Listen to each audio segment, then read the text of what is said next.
Alright, what's up guys? My name is Zach, and today I am driving a 2026 Audi A8 L55. Up front is a 3.0 liter twin turbo V6, and down below is an 8-speed automatic transmission. Now I am super excited to be driving this A8L for two reasons. First of all, it's the L, meaning long wheelbase. So this is the extended version of the A8, and I'm excited to share with you the back seats. But the second reason is the fact that after the 2026 model year, Audi is canceling the A8, meaning this is the last year of this vehicle. And so we're going to be doing a little bit of a retrospective, talking about why Audi is canceling, honestly, a fantastic product, as well as just the sedan market as a whole. But if you'd like to submit your own vehicle and have it reviewed here on the channel, you can head on over to my website, zackpradel.com/submit. It's a quick and easy submission form. It takes under a minute to fill out, and I come out to you. And if you'd like to see all my videos weeks or sometimes months in advance, you can head on over to my Patreon for only $5 a month. And lastly, huge thank you to Audi of Louisville for letting me borrow their A8 for today's video. More on them towards the end, but if you'd like to browse their inventory, you can do so down in the description below. But let's get back to that V6 turbo under the hood. Well, that is a pretty bread and butter engine for Audi. It makes 335 horsepower. However, the power isn't really the story here with the A8. That's more of what the S8 is for. The A8 is all about comfort, smooth, high quality pieces, and that's what you get out of this engine. It isn't fast. It's not this barn-burning, blistering rocket ship on wheels, but it is smooth. It's quiet, it's considerate of others. While propelling you along, it's not a slug either. You know, it definitely performs as much as you would really want, but it's not a tri-sport athlete. It's more of a intramural kind of player. Just real quick here. It sort of wafts into it, which is something that I would actually expect out of a larger numbered cylinder engine, but it has the waftiness of an NAV8. That is very, very nice. Now, like I said, paired to it is an 8-speed automatic transmission. Again, Audi's been using this for years. No news there. And last but not least, this particular A8 is quattro, meaning all-wheel drive, which I am certainly thankful of on this rainy Kentucky morning. So how does it feel to drive? It is fantastic. The suspension is really what sells you here on the A8. It is so comfortable. It's so unbothered by the bumpy, jagged roads that lay before me. This whole car is very soothing. It's very comforting, and maybe the pitter-patter of the rain is helping today, but I just feel relaxed here in the A8, like nothing else matters. Yes, my rent is due here in a couple of days. Yes, I do have a couple hospital bills that I have to pay. Yes, I have to figure out what I'm gonna eat today, but none of that really matters behind the wheel of the A8. It smooths everything out. It takes those jagged peaks and valleys of a panic attack, and it just makes it a little bit easier, and I like that a lot. With that stuff out of the way, let's talk about the interior. Well, in front of me, I do have a digital screen in front of me. Audi calls this their digital cockpit, and it has a bunch of information. The map on the back can be a little bit distracting, but I still get my tachometer, speed. We do get physical gauges for the fuel and coolant temperature, and that's it. I'll cycle through a couple of the different options that Audi gives you, and they are all pretty nice. Dated for sure. You know, this definitely feels like a 2018 interior, but for the last model year, you can't fault it for that. On the steering wheel, on the left, we do have our selectors for that gauge cluster screen, and off to the right, we have our skip track, volume, and voice commands. To the left of the steering wheel, we have a climate control vent. We have our individual climate vent adjustment, so there's a couple of these throughout the vehicle, and then our headlight and rear fog light switch. And moving on to the door, we have 2 levels of memory seats, lock and unlock, power mirrors, heated mirrors, and power windows.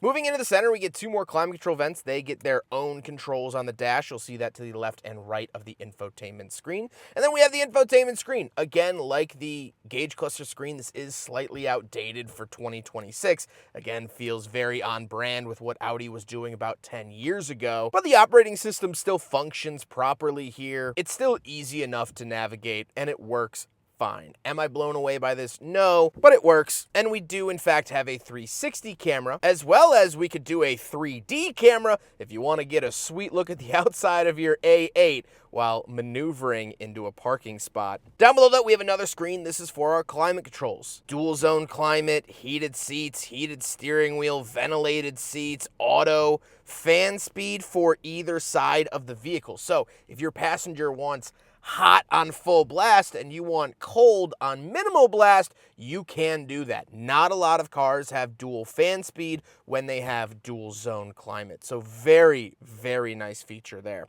We also do have our drive mode select, traction control on and off, our hazard switch and defrost. We have our engine start stop, parking cameras, parking assist, safety features, and our volume/skip track. We have the shifter in the center, power parking brake down below that. Cup holders off to the right with a 12-volt outlet, but we will do a big friggin' bottle test here in the Audi A8 from 2026, and it unfortunately fails, but no one here is surprised. Then we do get a dual opening center console, 2 USB-Cs in there. Very nice to see USB-Cs again, since this is the final model year of the vehicle. Nice to see that they gave a little bit of attention to modern product in there. And we have the seats. The seats are heated and ventilated, as well as they are massage seats. Absolutely love that. So this is an incredible car. If the ride doesn't lull you, the seats most certainly will. So comfortable, luxurious, and this feels like an older luxury car in the best way possible, of the fact that you sink into the seats, they're comfy, they're cozy, they're warm, and they're not so aggressive. Like the luxury seats in the 2010s were so aggressive. It felt like every luxury brand was trying to build their own Recaro seat. This actually feels like it's going a little bit back to form in that comfiness and welcoming experience. However, speaking of seats, we do have back seats, which actually has the Comfort rear seat package, which is a $3,100 option. So let's see what all the fuss is about back there. So normally I sit behind myself in these videos so I could get an accurate look at, if I were to drive someone around, what would that be like?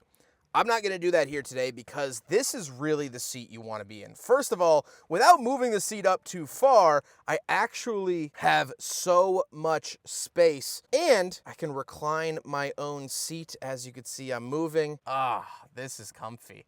This headrest right here genuinely feels like a memory foam pillow. That is how comfortable it is. Down here, we have our rear seat remote. I can also hit this button and move this seat up even further. Now, my equipment is in the passenger seat, so I don't know how far it'll let me go, but this is like a football field length of space. Absolutely love that. This is so incredibly comfortable. I would love to ride back here. We also do get some vanity mirrors. Going to keep that plastic on for the first owner of this vehicle. I get my own sunroof, so the driver and passenger get their sunroof, but I get my own sunroof here. We have our own lights. We have a little control radio down here. We have 2 USB-Cs, as well as we can fold this up. We also have heated armrests. So these are heated, which is so unnecessary, but so cool. We have memory seats. We have lay down mode, which you press and hold. We're going down, ladies and gentlemen. That's as far as it'll go. So not crazy, but, cool. And then there's also a sit up mode. So if you don't want to, hand pick out all the stuff, you can do that. Down here, we have 2 climate control vents that we can turn all the way on or all the way off. Love that. And we have 2 12-volt outlets that pop out in the center. Very theatrical here in the back of the A8. This is really where you want to be.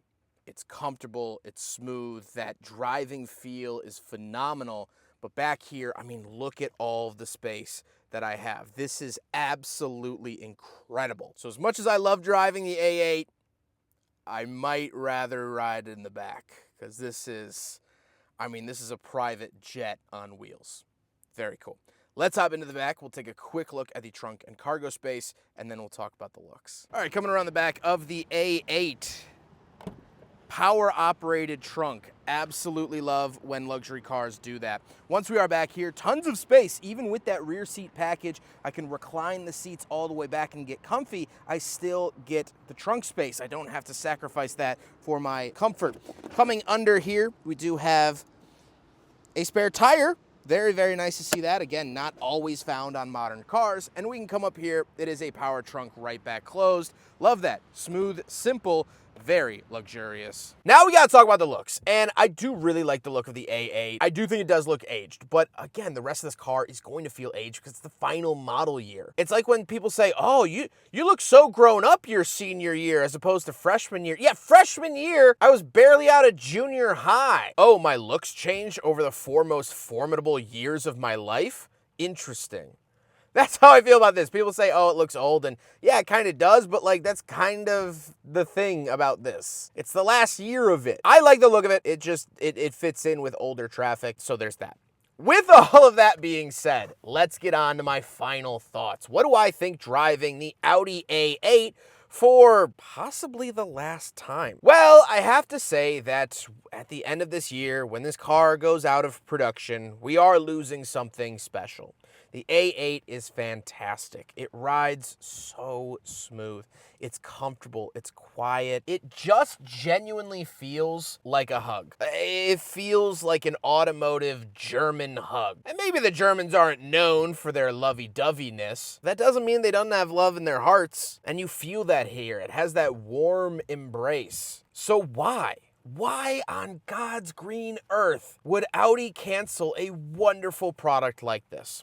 Well, they don't sell all that well. Not a lot of people buy the A8, and even the upgraded performance version, the S8. Now, why is that? If this car is so good, is it just a hidden gem that no one knows about?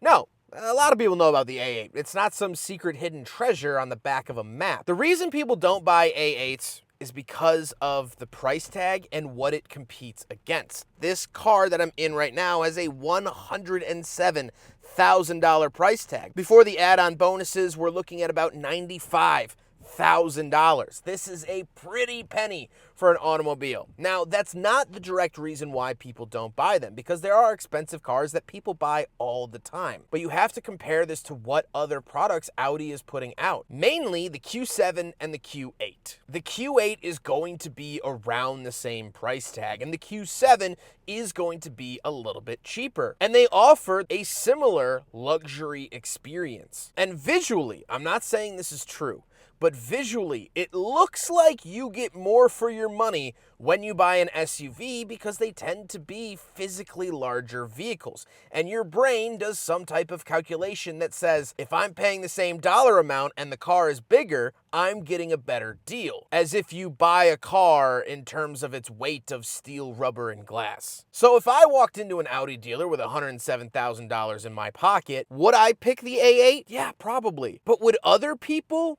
Probably not. You don't have to compromise in an SUV anymore. Back in the late 90s, SUVs rode like tanks on tracks. But now, especially Audi's SUVs, they drive great. They feel great. They make the same amount of power, if not more. They have big trunks. And whether you like it or not, people like sitting up high. People like getting into SUVs and sitting a little bit above the average traffic. And so, when comparing it to vehicles like that, it's easy to see why most average people would go with the Q vehicles rather than the A8. So sadly, this car got left by the wayside, a victim of a changing automobile market. But it's not for lack of trying. It's not the fact that Audi didn't build a good car and couldn't sell it to anyone. They just have better options, and people's tastes just don't favor what this A8 is able to give you. But I implore you, if you are looking to buy one of these, please go test drive one.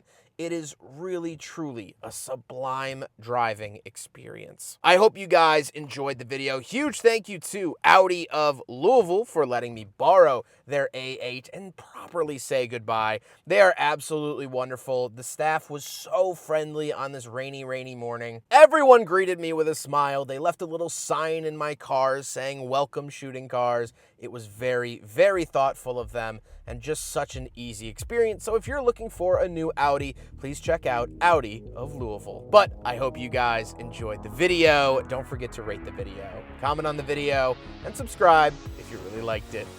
Take care, guys.